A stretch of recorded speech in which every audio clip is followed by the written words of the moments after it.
Good morning, students. So far we have been discussing about linear vector space, and we discussed the main properties of linear vector space, which are nothing but one is the addition, another one is scalar multiplication, so which we know already.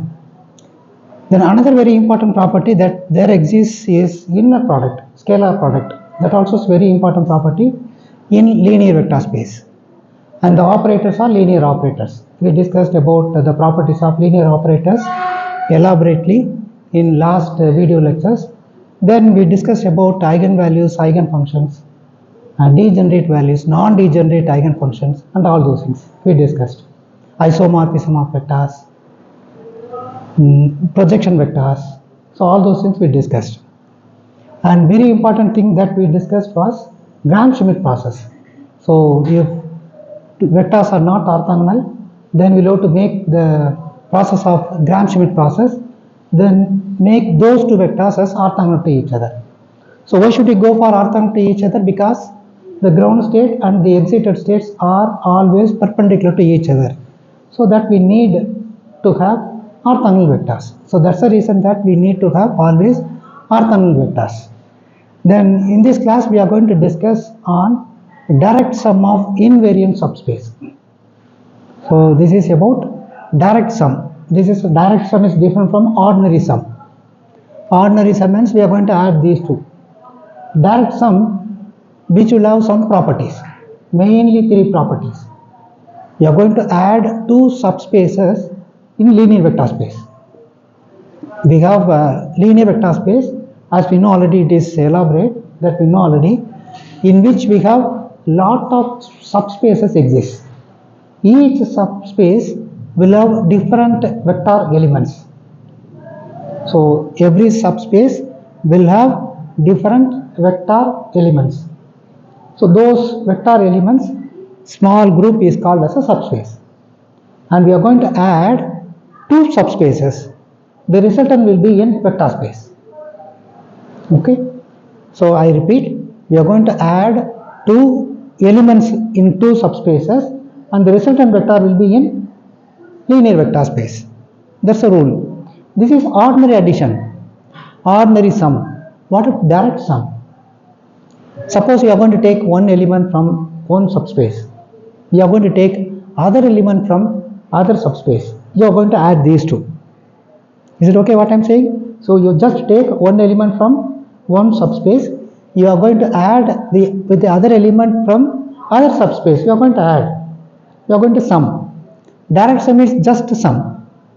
Whereas ordinary sum means just you are going to add. Whereas direct sum means this property should be there. This is called overlapping property. So two subspaces should overlap with zero element. There exists zero element which is common to both the subspace. Suppose if it is not there, that's called sum. If this property exists, that's called direct sum. I repeat, you have an element from one subspace. You are going to add the other element from other subspace. These two subspaces should overlap with zero element, and that zero belongs to linear vector space. If there is no overlap, there is no direct sum. That is ordinary sum. Is it okay? And of course, these two properties should satisfy. We know already. As usual, vector addition and scalar multiplication. So those properties are satisfied. Those sum is called as direct sum. We will see few examples. We will see. Then after that, we will understand thoroughly. Okay. Then one more thing is invariant space. Look at the term. It's invariant. And of course, we will having the definition for linear operator. We discussed any linear operator operates on vector V will give you another vector. That vector will be in linear vector space. We know already. Suppose we are going to put it in the reverse way. That also will exist. That's called the invariant, without change. That also will exist. Invariance means without change. So you are going in the right direction. That is, the linear operator operates on the vector, will give you vector. You are going in the reverse direction. You are going to have vector with linear transformation, the answer will not change. That's called the invariant. Okay, so we'll see thoroughly now. So if V is a finite dimensional inner product space, and if W is a subspace, so W is a subspace. V is a linear vector space. There exist many subspaces, doesn't matter. But W is a subspace of V, then W is a subset of linear vector space. So as there are a lot of subspaces will be there. So subspaces will be the subset of linear vector space. Is called a subspace if 0 must be an element of linear vector space, and of course these two conditions should be satisfied. One is vector addition and another one is scalar multiplication. If W is a subspace of V, then W is itself is a vector space. It's very clear. If V is a vector space, both 0 element and V are subspaces. V is the largest one, whereas this element is the smallest subspace. Okay, it's very simple ideas. So now, as I said, there are a lot of subspaces in vector space, linear vector space. So we have W1, W2, W3, Wn be the subspaces of V. Then the sum of the set spanned by Wn, W2, Wn will be given as this one. W1 plus W2 plus Wn. All those things will be the subset of linear vector space. And you know the elements in W1, for example, we just take Yi. Yi is element of W1, for example. So Yi1, Yi2, Yi3, so they are all elements of subspace. Okay. Now just take two subspaces. Just take two subspaces, W1 and W2. Just two subspaces. And xy, x is the component, x is the vector component in W1, whereas y is the component in W2. You are going to add these two. So x comma y, they are all elements in W1 plus W2. And just take scalars, alpha comma beta. So those elements also in the same field, alpha and beta. Now alpha x, okay, this is scalar multiplication plus beta y. So together we call this as vector addition. This is scalar multiplication, together we call this as vector addition. So those conditions are satisfied and they belong to subspace W1 plus W2. We have taken one element from X, from one subspace W1. We have taken another element Y from W2. We have fulfilled these two properties. Okay. For example, just take real space. So linear vectors is nothing but real space. I, j, k are the unit vectors in R3. So just guess this one. Then I am going to take, there exist two subspaces. I am going to take the ith element, I vector, I unit vector from the first subspace. I am going to take j and k from the second subspace. Then I am going to add these two. So V equals W1 plus W2. So these are all linear sum, just addition. Okay, just addition because it has fulfilled these two properties. Still we have not discussed this one. Okay, these two properties it has fulfilled. So this is ordinary sum. You are going to add. You can have ith element from W1. You can have j comma k unit vectors from W2. You are going to add these two. And those elements I, j, k, W1 plus W2, it will exist only in linear vector space. Now we will go for direct sum. What is the definition for direct sum? As I said, very important thing is other than two properties, scalar addition and vector addition and scalar multiplication, those two properties plus overlapping property. So three properties are needed for direct sum. Otherwise it is ordinary sum. Okay. So now let W1, W2 be the subspaces of V, then V is said to be the direct sum of W1 and W2, and we write W1 plus one small circle, the circle enclosed with a small plus symbol. What we call this is a direct sum. So W1 plus W2 which is equal to V. So this symbol is known as direct sum. The condition is W1 plus W2 will be always equal to V. W1 which will intersect with W2 with a zeroth element. So this is overlapping time. So W1 also will have zeroth element. Similarly, W2 also will have zeroth element. See, so there must be a overlap time which is nothing but zero element. So W1 will have 0, W2 also will have 0. So the overlapping term is nothing but 0. Is it okay? We will see, don't worry. So now I am going to take an element from one subspace. I am going to take the other two elements or other element from subspace. I am going to add these two. Okay, there must be overlapping term which is nothing but 0. If these conditions are satisfied, we call this as direct sum. Okay, so W1 from W1, see this is small W1, the elements in subspace W1, the elements W2 in space W2, and we are going to add these to W1 plus W2, which is nothing but your small v. Okay, and W1 belongs to W1, W2 belongs to W2, and V also, the total addition that will belong to linear vector space. The definition for direct sum is like this. The sum of two subspaces is a set that contains all the vectors that can be written as sums of two vectors, one picked up from one subspace and the other taken from another subspace.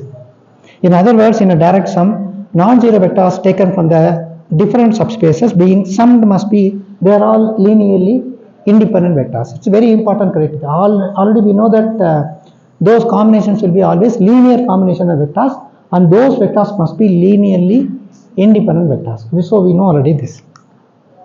Now we will go for few problems. Consider a vector in a vector space 1 0 0. Just we are going to consider this is R3. Okay, R3 1 0 0 means R3.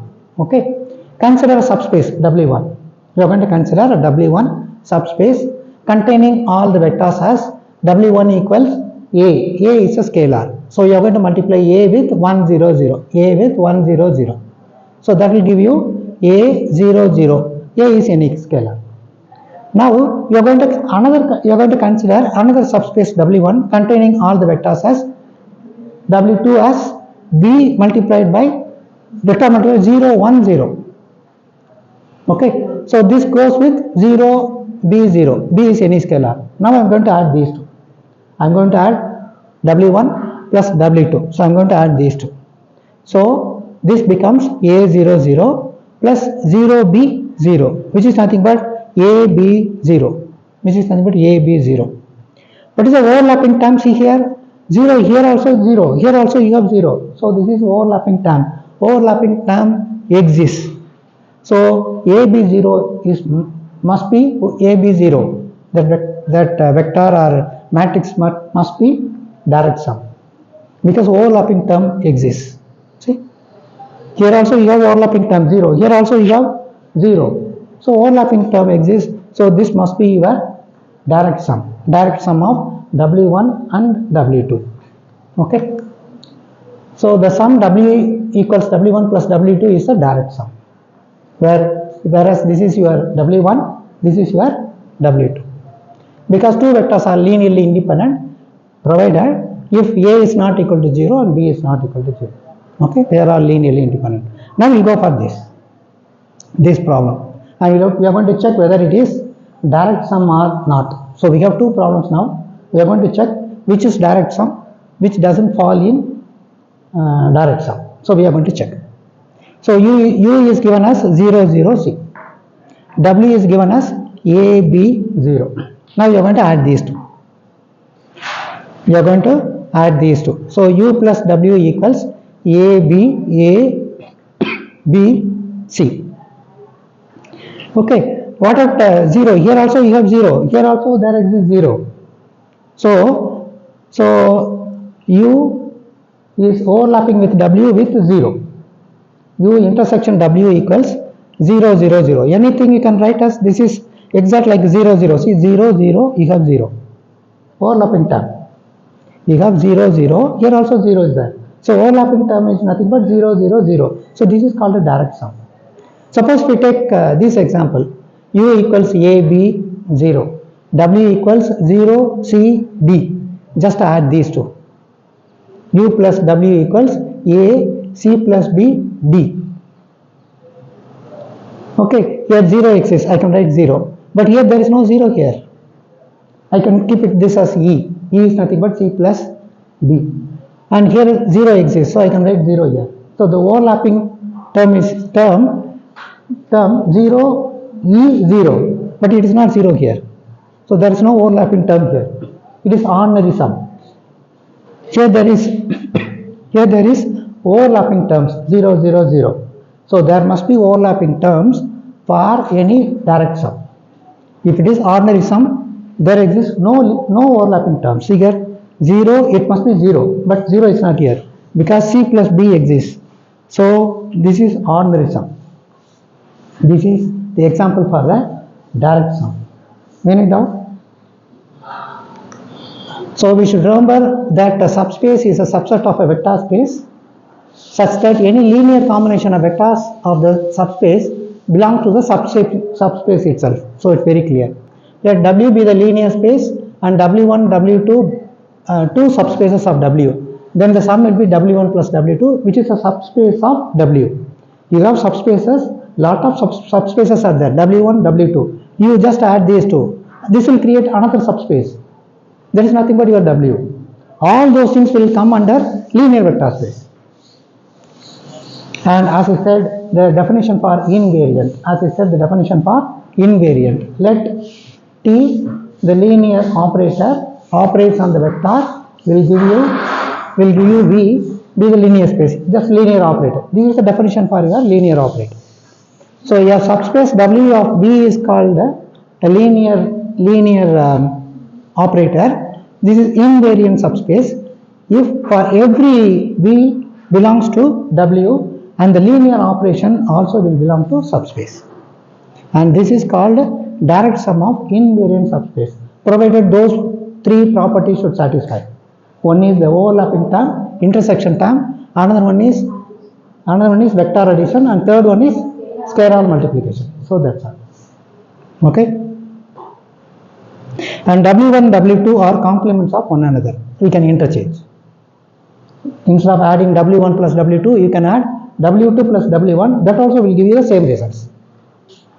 Any doubt on direct sum of invariant subspace? So now we will go for the last title. So last title in this unit is given as orthogonal transformation. So last title is orthogonal transformation. Orthogonal transformation means you are going to have some operation. You are going to have some linear operation, and the result will be the length will not change. It will preserve the length and angle. I am going to operate one wave vector. For example, in a circle, suppose you just have a rotation. You just have a circle. I am going to have a rotation operator. Okay, so any vector exists somewhere here. I am going to have some linear operation. For example, just take these pictures. U is a vector.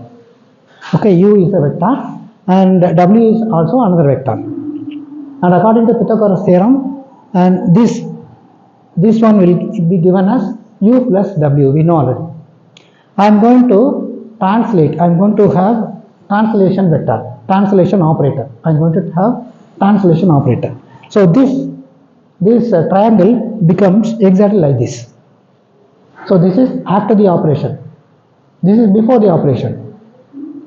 T, the linear operator, operates on V, will give you vector V. We know already the definition for linear vector. So this is one triangle with U vector and W vector. This is U plus W as we know about Pythagoras theorem. Now I am going to have the translation operator. So it is being translated. Okay. Now U becomes T of U. W becomes T of W. See, T of W. And what is the resultant? U plus W becomes T of U plus T of W, which is equal to T of U plus W. This is definition for your linear operator. Operator operates on the combined system will give you operating on the individual system. So this is the definition for a linear operator. In both the cases, the length is preserved. The length doesn't change. Angle also doesn't change. So length and angle, they don't change. They are preserved. So what we call this as orthogonal transformation. The length should be the same, length should be preserved, and angle also should be preserved. So we call this as orthogonal transformation. Any doubt?